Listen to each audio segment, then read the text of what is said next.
You're listening to The Money Hour with your host, Tina Mitchell. Sponsored by Absolute Mortgage, a division of Pinnacle Capital Mortgage Corporation. Now, in the studio, local mortgage and finance expert, Tina Mitchell. Welcome back to The Money Hour with your host and mortgage expert, Tina Mitchell, right here on 1150 AM KKNW, the Saturday, January 16th show. I am dedicated to my listeners, providing you with tools needed to make informed decisions on matters that affect your money. If you're hearing my show at a different time or day, you are listening to a rebroadcast, but you can call the show at 1-855-400-1150. Again, that's 1-855-400-1150 or online at themoneyhour.com if you'd like to connect with any of the experts that I have in studio today. And we're going to have a conversation regarding real estate, everything regarding real estate with the best in the industry. Again, I have Laurie Way with Coldwell Banker Bain, Jennifer Nilssen with Real Living Northwest, Jeff Dickinson with Remax on the Lake, and Katie Fraser with Trident Realty Group Northwest. I'm so excited, you guys, to have you in studio. It's really rare that I have a panel conversation, so I know it's special for the listeners. Thanks, you guys, for coming in. Thanks for having us. And a little background about each one of them. I want to go ahead and start out with Laurie. Laurie, again, is with Coldwell Banker Bain. In her 20th year of real estate in the greater Puget Sound area, assistant principal manager broker for Coldwell Banker Bain, Lake Union office, and is a previews international property specialist. Laurie has been awarded President's Circle Award for being in the top 2% of Coldwell Banker Bain agents internationally. She loves to work with first-time home buyers as well as market luxury waterfront homes. Also, I have Jennifer Nilssen with Real Living Northwest Realtors. Jennifer was at the top producing agent for EQ Real Estate from 2003-2005 and moved into tech real estate and homes in 2006. Jennifer made the move over to Real Living Northwest Realtors, a national franchise that is recognized by the National Association of Realtors as the fastest growing real estate company in the U.S. in 2011. Jennifer has peer nominated for NAR Magazine 2006 30 Under 30. Features is a member of SCAR NAR WAR and sat on the 2000 board of Seattle Young Professionals Network. She is also a designated certified negotiation expert and taught as an instructor for the Washington State Housing Finance Commission. In 2010, Jennifer earned her Green Broker designation through NAR and earned her Earth Advantage Broker designation. Jeff Dickinson, Remax on the Lake. Over the years, Jeff has been involved in development of apartments, office buildings, residential condominiums, and self-storage facilities.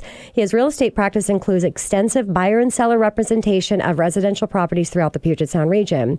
Jeff is also the founder of director of Remax Home Advantage Program, one of the most successful real estate teams. The primary focus is corporate employee representation with over 90 corporate clients, including Boeing, UW, King County, City of Seattle, Harborview Medical Center, and has been in the best of the best to get into corporations like this. You have to be the best of the best to accomplish that.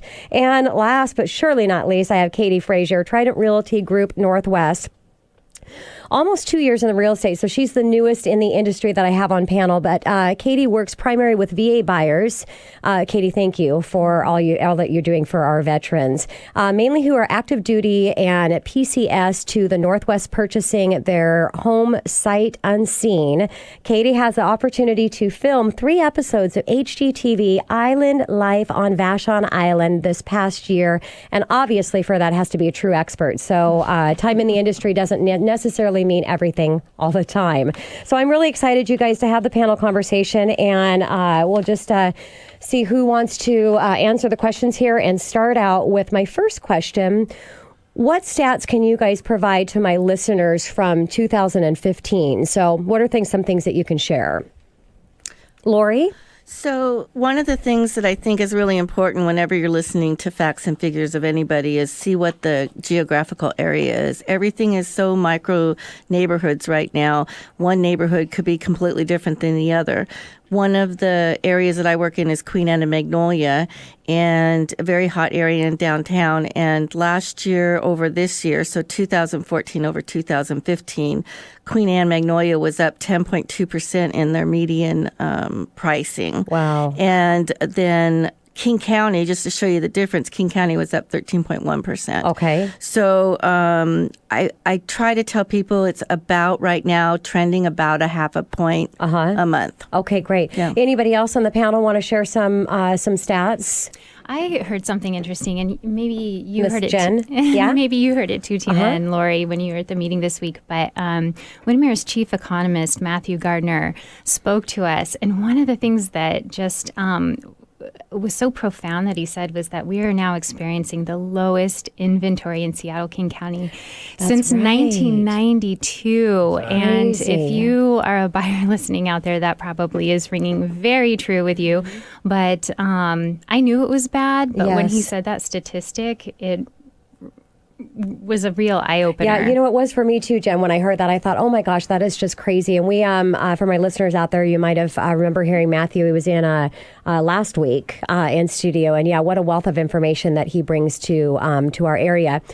Jeff or Katie, any stats that you got going on in your what you're seeing? Well, I think to segue a little bit with that low inventory stat is I think the lack of inventory is actually skewing the statistics that we're seeing. For December, for instance, it was 10% lower than a year ago. Okay, yeah. Because there's nothing to sell. Yeah. So good point. You know, we've got 500% buyers and 1% inventory. Yes, it's crazy. Katie, I just wanted to do a shout out over there because I know you're in a totally different market than my other guest in panel because you work the South End, and that's why you have the privilege to work with so many of our veterans out there.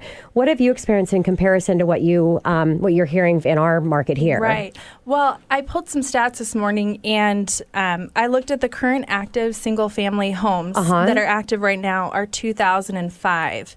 And so at the top of the market in 2008, or at the high water mark, there was 7,700. Wow. So we're down 300%. Oh my gosh. That gives us 2.25 months of inventory right now in Pierce County. So we're not. Does anybody know what the average? What is the good market on the inventory, Laurie? What is the good market? What is a good market for the actual? What do we call it? Like a balance market. The balance, yes. About 5 months. Yeah, about 5 months? months. Okay. Yeah, that's correct. So right now, King County is at 1.25. Okay. So we're like right there with you guys, just a little bit more. And is that new, Katie, that with your guys' market that you're actually seeing such a low inventory as well? It's that's a little bit new, right? It's a little bit new. Yeah. Just in the last 6 months, we're in multiple offer situations. Yeah. It's getting a little bit crazy down south as it's been up here. I know, it's just funny because time. There was a time where we just wanted to be able to have a little bit lower inventory, and now it's the exact opposite. Yeah, that wasn't that long ago either. It wasn't. I know. It's just crazy. What's happening in the local real estate market right now? As far as we've already talked about the lack of inventory is happening. Do you guys see any improvement coming up, or what other challenges are we having right now in the real estate market, Jeff? Well, I don't think that inventory can get much lower. So that's a good point. It can't get any worse. I'm kind of optimistic that things are going up. Speaking for myself, I've got 8 new listings coming up in the next 2 weeks, which is kind of unusual for me. So I'm hoping that's a more broader indication of the market. Yes, because you work with a lot of buyers. I do. Yes. I do. But so I'm hoping that that's a sign of things to come, that we've got to bottom out somewhere and then come back up. Exactly. So we've had a lot of great market this year. Do you guys see it slowing down for the next year? I don't want you to have to quote any percentages, but an idea of what you think for our next 12 months that we might be able to see as far as appreciation.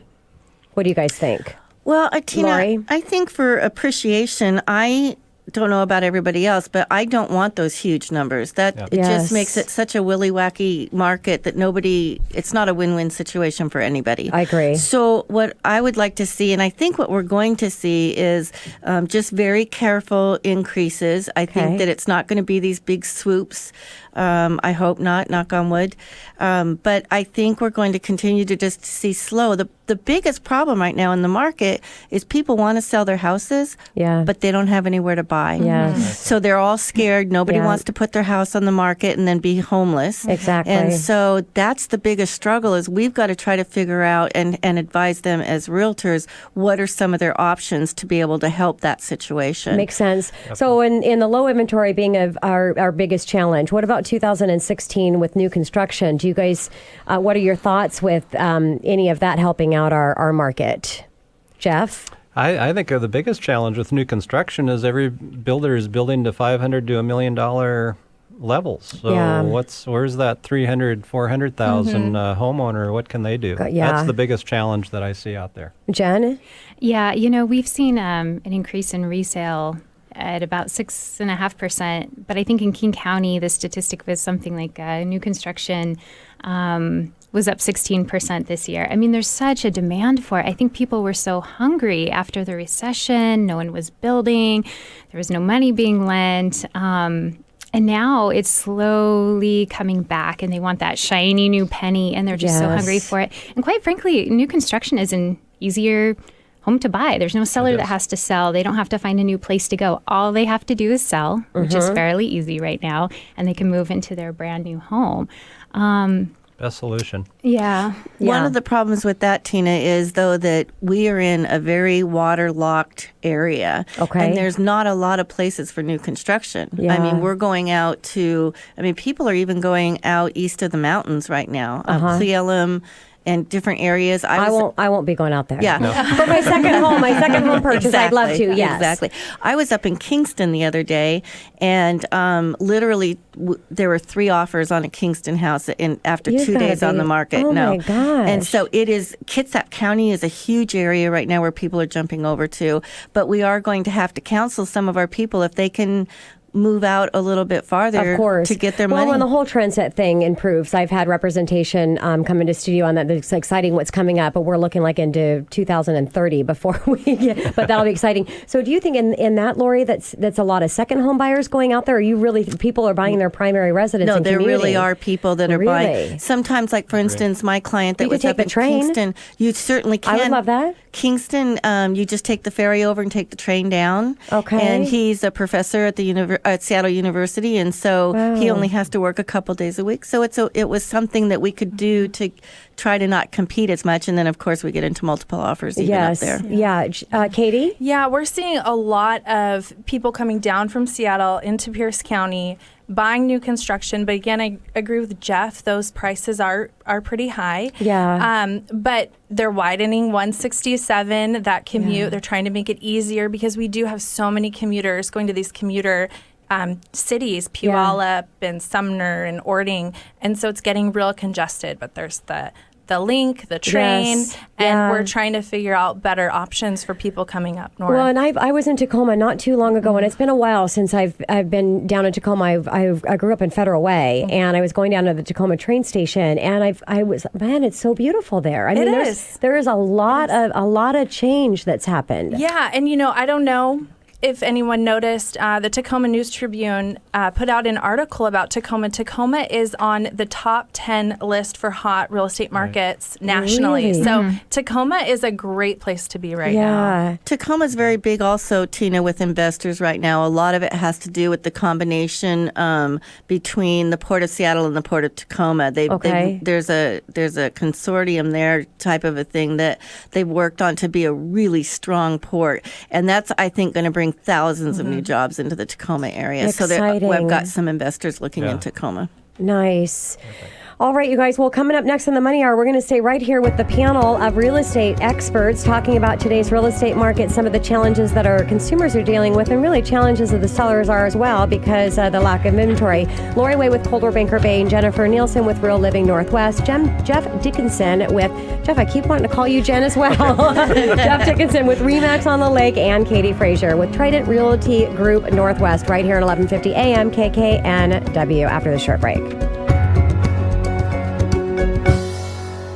Are you looking to move to the East Side? If you're ready to plant roots in one of the many fantastic East Side communities, then it's time to talk with Jennifer Nilssen with Real Living Northwest Realtors. Jennifer Nilssen knows the East Side real estate market inside and out and has spent the last 12 years helping buyers locate the right East Side house for them. Jennifer specializes in relocation and buyer representation in Kirkland, Bellevue, Redmond, and Bothell. She makes the moving process stress-free and fun. Jennifer Nilssen with Real Living Northwest Realtors has helped hundreds of families buy homes in Kirkland, Bellevue, Redmond, and Bothell since 2002. And she would love to help you make the jump to East Side living. Hi, this is Jennifer Nilssen with Real Living Northwest Realtors. To request a free relocation packet and East Side real estate guide, please visit www.livekirklandwa.com or call me directly to set up a free, no-obligation new client consultation at 206-853-1491. That's 206-853-1491. I look forward to helping you find the perfect East Side home this year. You're listening to The Money Hour with your host, Tina Mitchell.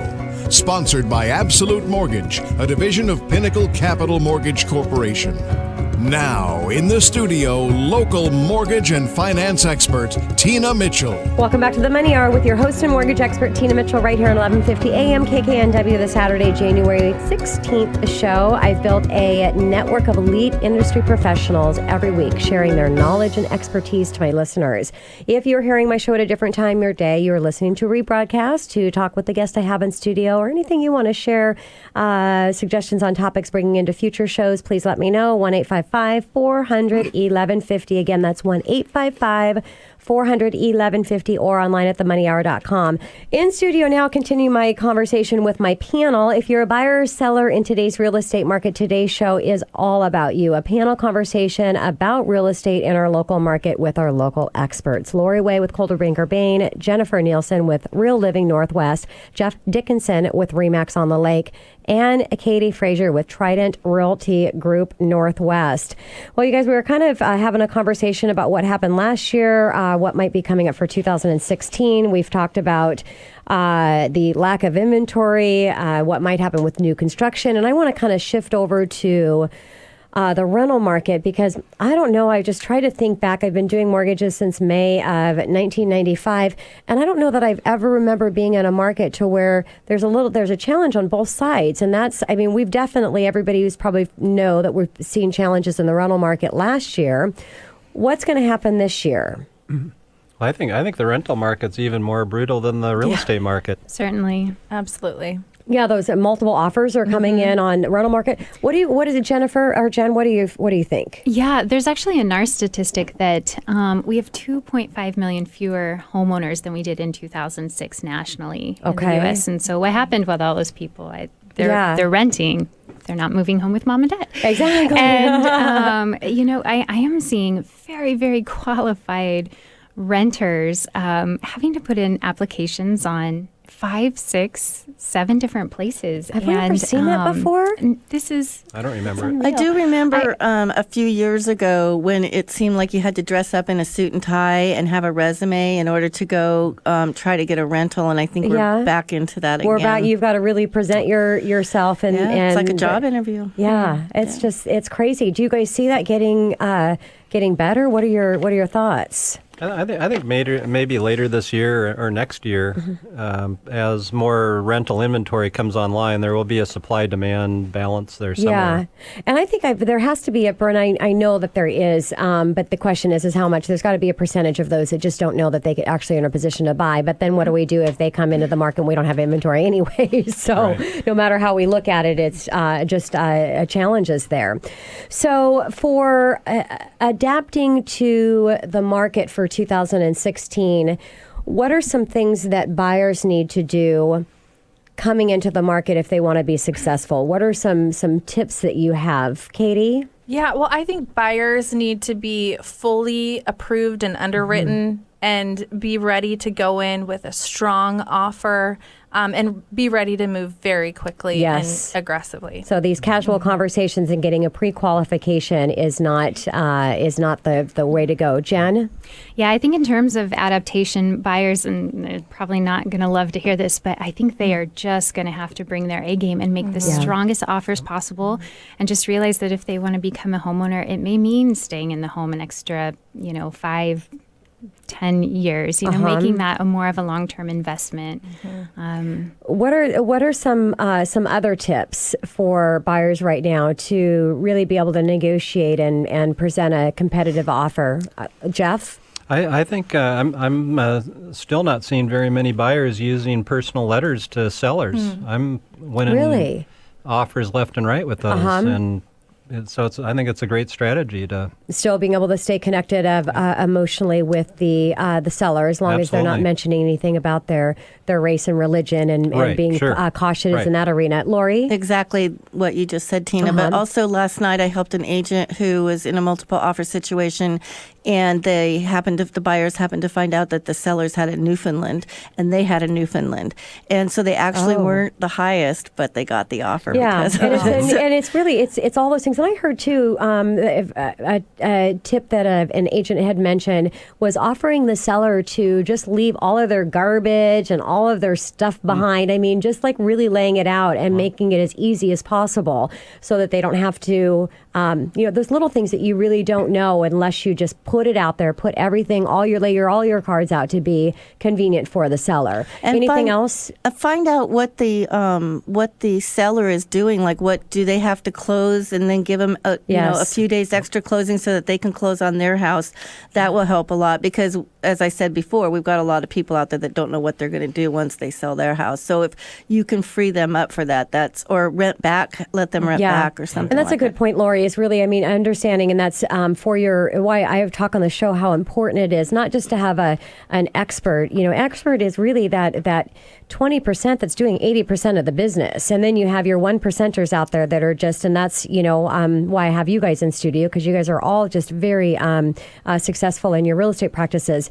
But it's so important to have that expertise, because there are so many things that can go wrong. I want to actually shift over to that for a second. And what would you see for a real estate agent representing a buyer, and something that they've done that actually is putting that offer at risk of not getting accepted? So where are the mistakes being made with the agents that don't have as much experience?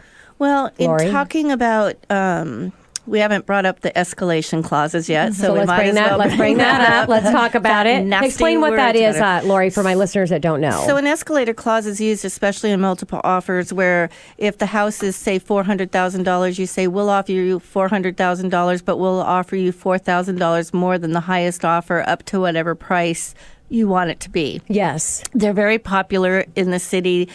I used an escalator in Kingston, so it's moving out. And so what ends up happening is that the agents have to sit down and figure out what the escalator has escalated up to, and usually that's the winner. Not always. It's not always money, but usually that's the winner of the home. And so I have to have a really serious talk with my buyers to say, listen, you guys, what is your walkaway number? Yes. What are you not going to feel bad that somebody else got that house? Because so that's the biggest mistake they make. They escalate maybe 15 over, and somebody gets it for 20 over, and afterwards they go, oh my God, I would have paid that. Yes. I would have paid $20,000. And having that information of just, every $1,000, it's $5 a month. Yep. So what are you willing to lose that house? I love that. Jen? That is such a good point, Laurie. I have been on both sides of that. Yes, I think we all have. Yeah. And, I was going to say, so I list more than I represent buyers. And one of the things that I noticed that sellers respond very negatively to are contracts and offers that are too wordy. They have too many weasel clauses in them. They have too many addendums. There's a very fine line between being conservative and diligent and careful and coming across like you're going to be a pain in the neck in this whole thing. Makes sense. And I think if you can just do your best to be careful and not expose yourself too much, but come across as friendly in the offer. And that's will a really make a big good difference. point, because remember, if you're listening to the show, you have a real estate expert that's representing the seller, which means they've seen everything in the industry and what can happen. And that's huge, because once the contract's accepted, that's when all the work happens, and that's when all the issues can come up that buyer is going to actually back out. Right. Correct? Yeah, and you want to make it as friendly as possible to the seller, to let them know that your buyers are very earnest in wanting to purchase a home, and they're not looking for an out. Exactly. Yep. So let's talk about how awesome it is to live here in the Northwest. Now, I mean, we just have to add in the weather on top of that now. El Nino is, or my tongue twist with my words here is it's really helping us out with our beautiful weather. But then we've got our employment opportunity. It's just unbelievable. We have representation from every side of the employment. What else is happening in our market that is making us so strong and continued that if the real estate market is appreciating, our market is going to be there. The question is, I mean, at some point in time, markets have to drop. It's the history market goes up and down. But what other benefits do we have here in our area? Laurie? Well, obviously, I grew up here, and I love it here. I never get tired of seeing Mount Rainier or going up to the mountains or getting on my boat, going out on the lake. It's just absolutely great way of life here. But I think one thing that and helped us during the whole dropout of the market is we didn't go down as low because we still have employers bringing people in. We're so lucky. We've got Amazon and Microsoft and Nordstrom, and I mean, just on Starbucks, Costco. It goes on and on and on about how successful our companies are here. The biotech industry is just blowing up here. Yes. So we continued. We did not stay even or drop just a little bit because of people locally. We were bringing in people, and that was helping us keep the prices up. Yes, and that's why people from out of the country are coming in and choosing here. Jeff? I think only traffic is the negative. Everything else is just absolutely positive. I mean, but any other good market, they've got that, dealing with traffic as well. And that's why I'm so excited with Sounds Transit. And I just want to have him back in studio again. It was interesting having him and our state representative, Judy Claiborne, talking about all of the expansion and things that are coming up, which I'm sure that you're really key on that, Katie. Yeah, absolutely. And, I was going to add, as I do represent kind of Pierce County and down south, I work primarily with VA, military home buyers. And so the largest source of income down south isn't JBLM, Joint Base Lewis McChord, but it's the retired military. And so because we have the VA hospital, we have Madigan, and it is so affordable. And those retired military folks, they have a fixed income. And so we see a lot of retired military buying right now down there, and it's keeping things moving along for us. Yeah, that's awesome. Anything else you guys want to share, Jen? Yeah, I might just throw in there too that so my office's niche is relocation. That's what we do a lot of. And one of the statistics that's always thrown out to us is that Washington is in the top 3 states for relocation and bringing people in, followed by California and Texas. And I think, I get to spend a lot of time in the cars with these people coming in from out of state. And one of the things that I am constantly amazed at is that the ones who have families and the ones who have really done their research tell me that our education here from elementary school all the way up to the collegiate level is great. Really? And everybody, it's all about the schools here, and it's not unusual for people to come in hand with the schools they've already researched. So great schools, great employment, beautiful area. You can get anything you want from the water to the mountain, and I like it that we can just hop over not too far, and we can get anything that we want as far as the variety and the different seasons. So great conversation. I'm just enjoying this so much, and I know my listeners have to be as well. And we're going to stay here with the panel, but I got to take us to break. Coming up next on the Money Hour, continued conversation with our power players in real estate, having a power conversation on everything in our local market. Laurie Way with Coldwell Banker Bain, Jennifer Nilssen with Real Living Northwest, Jeff Dickinson with RE/MAX on the Lake, and Katie Fraser with Trident Realty Group Northwest, right here at 1150 AM KKNW after the short break.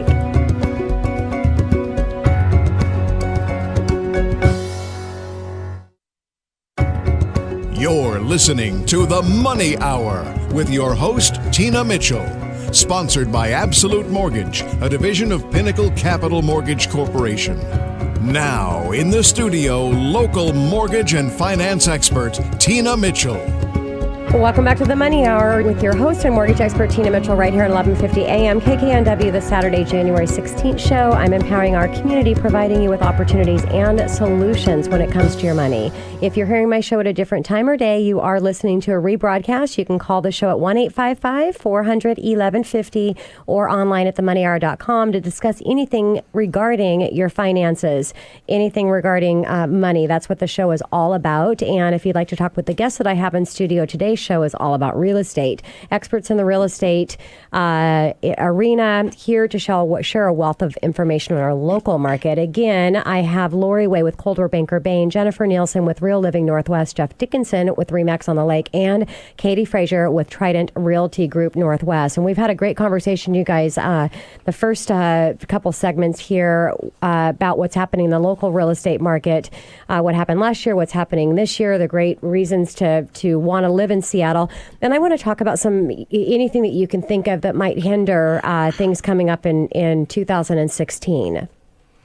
Laurie? I think one thing that is going to hinder as far as especially sellers and then this whole low inventory thing is the whole thing that we were talking about before. I think a lot of sellers are going to have to come up with a plan of maybe temporary housing. I mean, if they want to move up and get a bigger place, or if they're wanting to move down, looking into some, temporary housing kind of things to be able to get their money and then go out and really compete. Yes. Otherwise, you're juggling balls and it can get scary for the sellers. Are you guys seeing a lot of your sales, or a percentage of them, that are holding on to their property, buying their new one, and then waiting to sell? If you're lucky enough. If they can. But lucky enough because of the financing side of it. Right. Yeah. Jen? Yeah, actually, my parents tried to do that.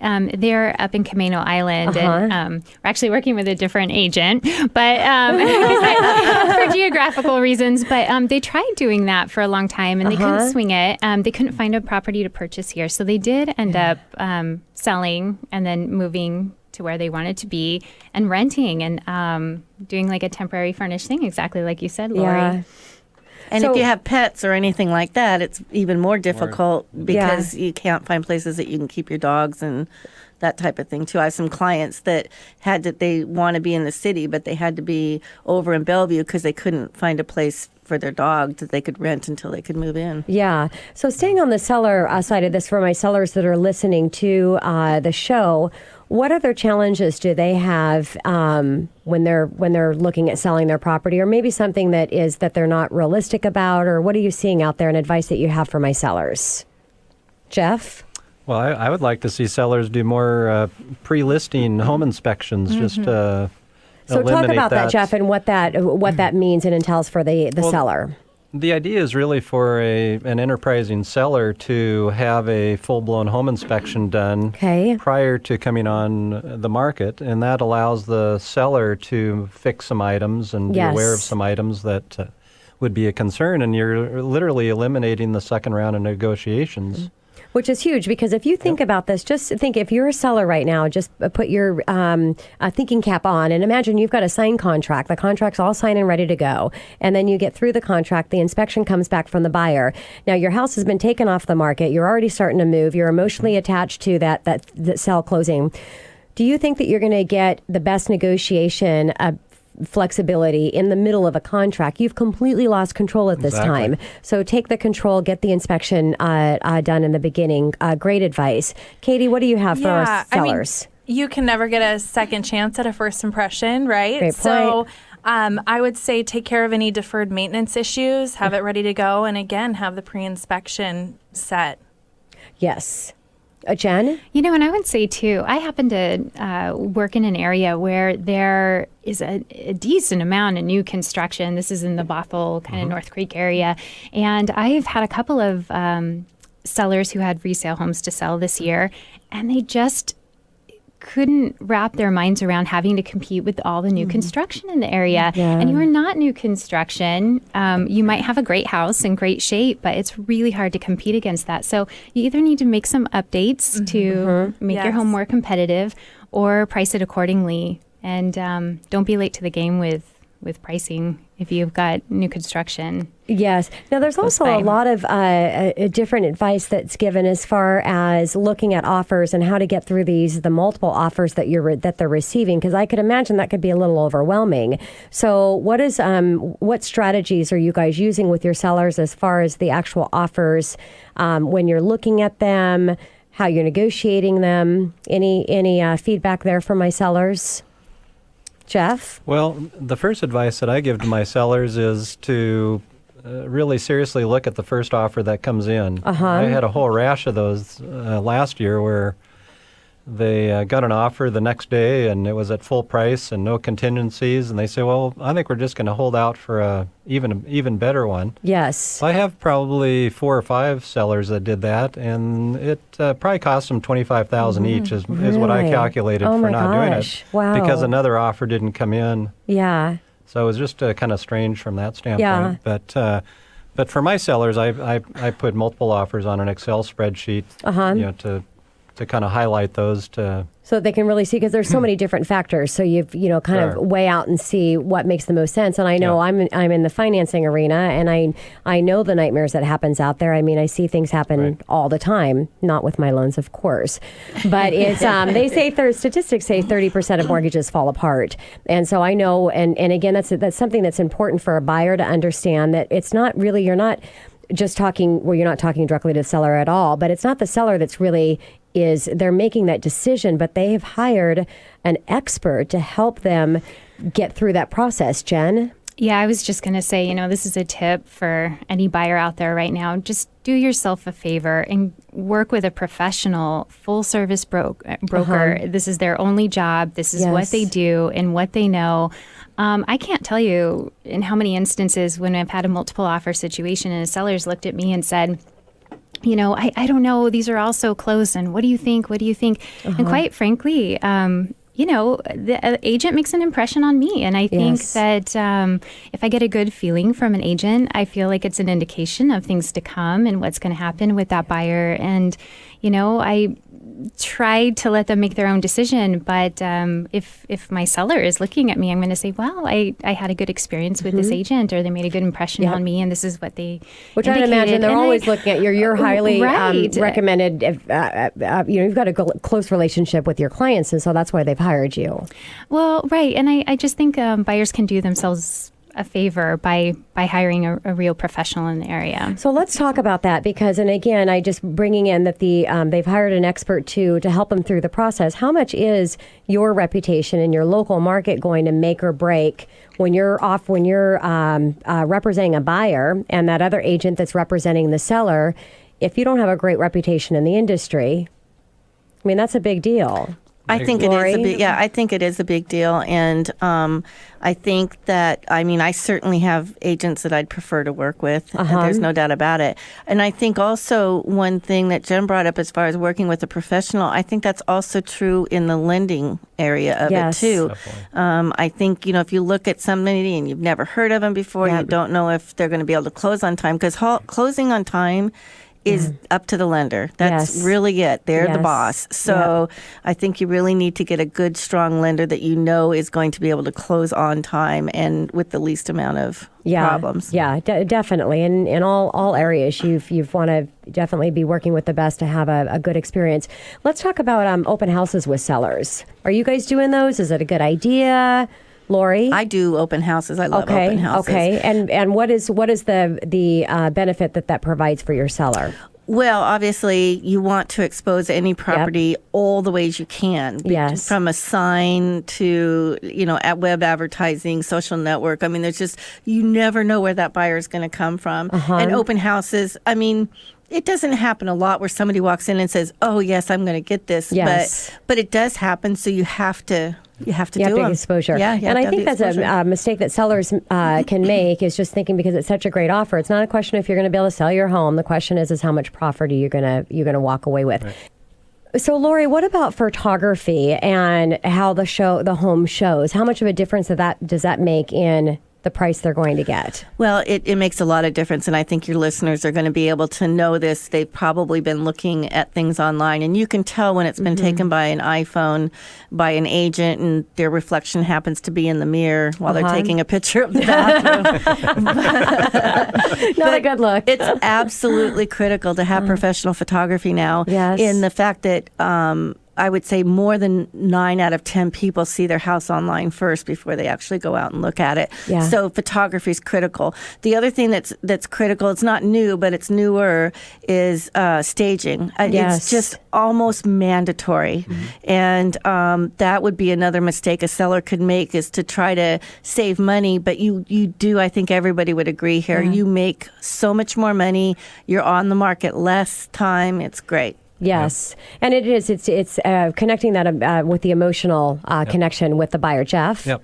Yeah. Going back to the professional photography, it amazes me that 9 out of 10 listings do not use professional photography. Really? It's just amazing, which is great for those. Yeah, for those that do. Few of us that do. It really because they just think they just slap the pictures up on the MLS and everything's good. And again, it's not about as much of selling the home, but it's, do you want to make as much profit as you can, Katie? Yeah, and to piggyback on that, working with mostly buyers in the age of social media and Facebook and Instagram, everyone has access to these great filters, and it's all about a picture right now. Yes. And so a lot of my new buyers, first-time home buyers, they have their own technology for their own photos. And so when they're looking at homes and they're not beautifully represented, they want to just go on to the next and don't want to take the time. So absolutely, it's all in presentation, getting a drone, and there's 3D photography. There's so many advances in that. Yeah, it makes total sense. Any other tips that you got, Jen? Oh, I was just going to say, I think the 3D tour is the next big wave. Cool. Because very cool. Do you know, we actually had, I mentioned that we do a lot of relocation, and, these people are going to be here for 3 to 5 years. And we actually had a client buy a home sight unseen based on the video tour. And that's rare, but that was a big deal. And being that Seattle's so transient, we have so many contractors here, and they're just saying, let me get into the location and the school I want. And then I can live in the house for the next 3 years. Having that is a big deal. And it will probably be a big deal for you too with the VA. It's a huge deal because a lot of the buyers that I represent are PCSing over from other states. Even I had a gal who just closed on her home from Germany. And so I'm going through the home with my phone, taking videos. Wow. I had a friend suggest having my kids run through the home with a GoPro.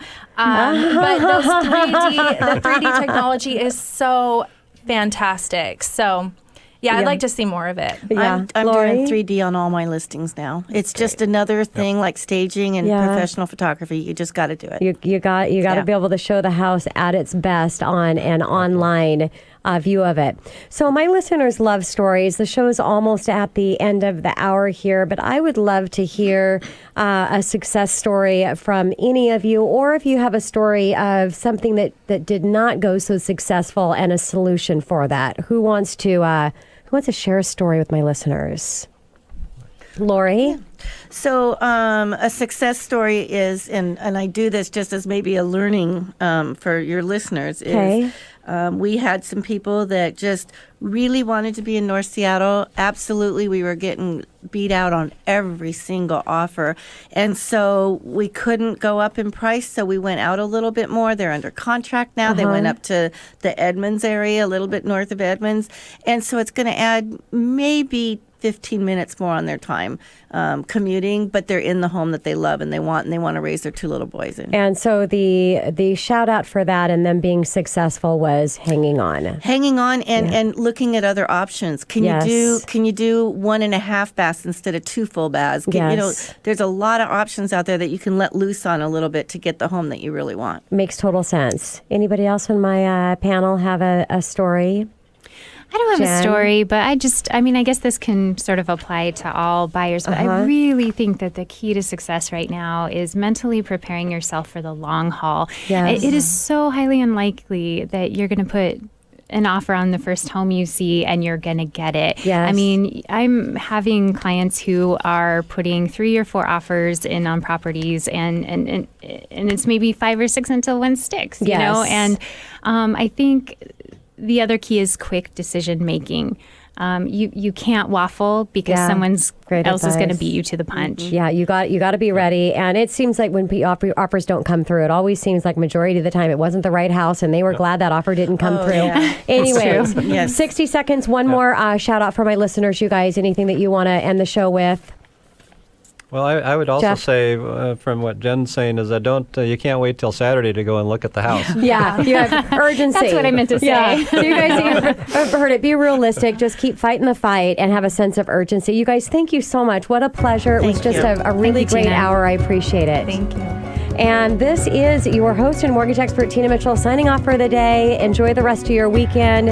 I will be here same time, same place, different guest in studio, but we're going to be talking money right here on 1150 AM KKNW. Thanks.